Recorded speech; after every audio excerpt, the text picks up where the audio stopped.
Bien-aimés, que sont devenues les promesses, le vœu que vous avez fait à Dieu lorsque vous cherchez sa face, lorsque vous cherchez sa délivrance, vous vouliez le voir agir dans votre situation, vous sortir de là où vous étiez.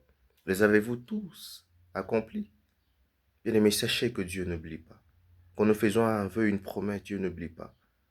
Ne pensons pas seulement à appeler Dieu, souviens-toi de moi pendant que nous ne nous souvenons pas de lui, lorsqu'enfin il nous fait arriver là où nous espérions et là où nous avons demandé qu'il nous fasse arriver. Jacob a fait un vœu à l'Éternel quand il allait à Padan Aram.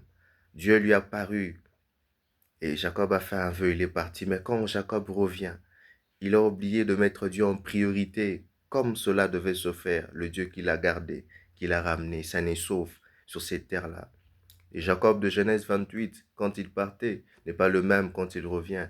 Et au verset premier du chapitre 31, Dieu rappelle à Jacob, lève-toi, monte à Bethel et demeure-y. Là, tu dresseras un autel au Dieu qui t'apparut lorsque tu fouillais Ésaü ton frère. Bien-aimés, si nous avons fait un vœu à Dieu, accomplissons-le. Dieu vous visitera certainement.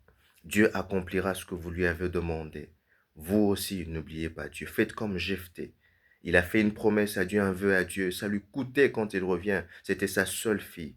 Mais comme il avait fait un vœu à Dieu, il a donné à Dieu ce qu'il lui avait promis de faire. Dieu vous visitera. Mais n'oubliez pas Dieu.